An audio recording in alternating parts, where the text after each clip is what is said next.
Assalamualaikum warahmatullahi wabarakatuh. Perkenalkan, nama saya Sari Maharani dari Prodi Pendidikan Ekonomi kelas A Padi dengan NIM 18721500042. Di sini saya akan menuntaskan ujian akhir semester Teori Ekonomi Mikro oleh dosen pengampu Ibu Cynthia Anissa, RPS, PD, MP.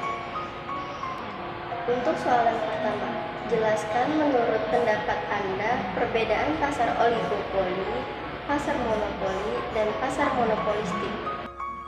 Pasar oligopoli yaitu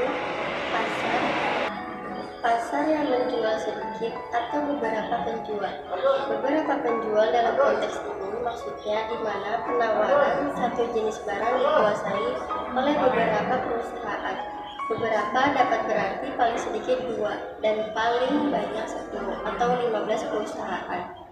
Pasar oligopoli merupakan suatu bentuk pasar yang terdapat beberapa penjual di mana salah satu atau beberapa penjual bertindak sebagai pemilik pasar tersebut.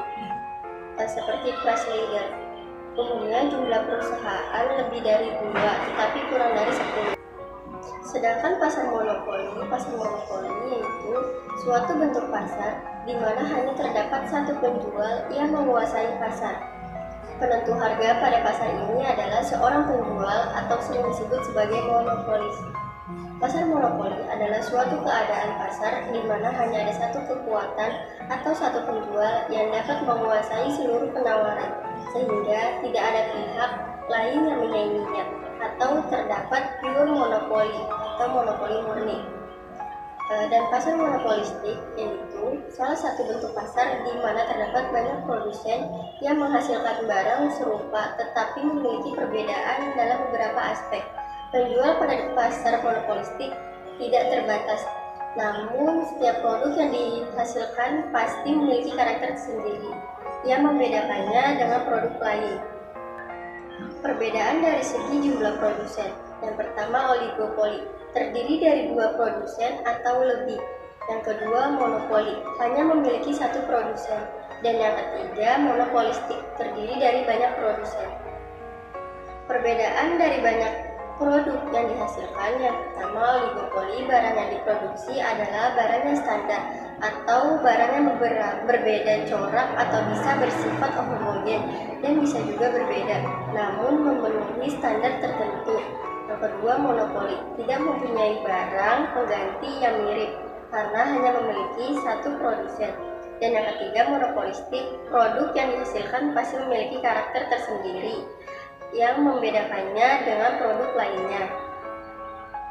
Perbedaan dari segi penjualan. Oligopoli hanya ada beberapa perusahaan penjual yang menguasai pasar.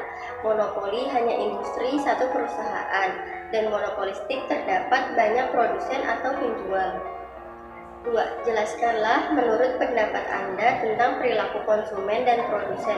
Produsen adalah orang yang menghasilkan barang atau jasa dengan tujuan untuk dijual atau dipasarkan selain menghasilkan barang. Produsen juga memiliki fungsi lain dalam kegiatan ekonomi. Yang pertama yaitu produsen dapat menganalisis kondisi ekonomi dari sudut pandang ekonomi makro. Produsen dapat berfungsi untuk mengkoordinasikan faktor-faktor produksi dalam masyarakat seperti seorang manajer konsumen, yaitu proses dan aktivitas ketika seseorang berhubungan dengan pencarian, pemilihan, pembelian, penggunaan, serta pengevaluasian produk dan jasa demi memenuhi kebutuhan dan keinginan. Jelaskanlah pendapat Anda apa itu pasar persaingan sempurna. Pasar persaingan sempurna merupakan sebuah pasar yang dimana terdapat banyak para pelaku usaha atau perusahaan yang menghasilkan barang atau jasa dengan produk yang ditawarkan relatif sama atau bisa disebut homogen. Harga yang terbentuk pada pasar persaingan sempurna dikarenakan interaksi antara permintaan dan penawaran yang saling menyepakati, sehingga pembeli dan penjual di pasar ini tidak akan mempengaruhi harga barang atau jasa yang ditawarkan. Ciri-cirinya, yang pertama, produk yang ditawarkan sama jenis dan kualitasnya. Yang kedua, Hal yang menjadi ciri paling utama dari jenis pasar ini adalah barang atau jasa yang ditawarkan sama, baik dari jenis maupun kualitasnya. Yang kedua, terdapat banyak penjual dan pembeli. Di sisi penjual, jumlah barang yang dijual lebih sedikit jika dibandingkan jumlah barang keseluruhan. Di pasar persaingan sempurna. Soal nomor 4. Menurut pendapat Anda, hal apa yang menyebabkan terjadinya kegagalan pasar? Dan jelaskan. Kegagalan pasar adalah ketidakmampuan perekonomian suatu pasar untuk berfungsi secara efisien dalam pertumbuhan ekonomi. Suatu pasar dikatakan gagal jika tidak bisa memberikan jumlah yang optimal secara kebutuhan sosial. Dari sisi inilah dibutuhkan sebuah sistem pasar yang dikolaborasikan antara pemerintah dan pasar bebas. Dalam buku Cash Fair, Prinsip-prinsip Ekonomi 2007, karya Cash dan Fry, sistem pasar memberikan insentif untuk menimbang biaya dan manfaat serta beroperasi secara efisien.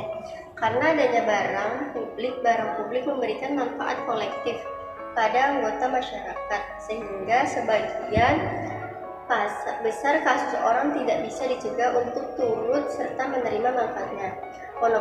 Monopoli alamiah, ada beberapa jenis barang yang hanya diproduksi oleh satu produsen saja. Meski pemerintah sudah menghapuskan monopoli satu industri, persaingan antara produsen akan terus menyebabkan monopoli. Cukup sekian dari saya. Hanya itu saja yang bisa saya sampaikan dan saya jelaskan. Kurang lebihnya mohon maaf. Wassalamualaikum warahmatullahi wabarakatuh.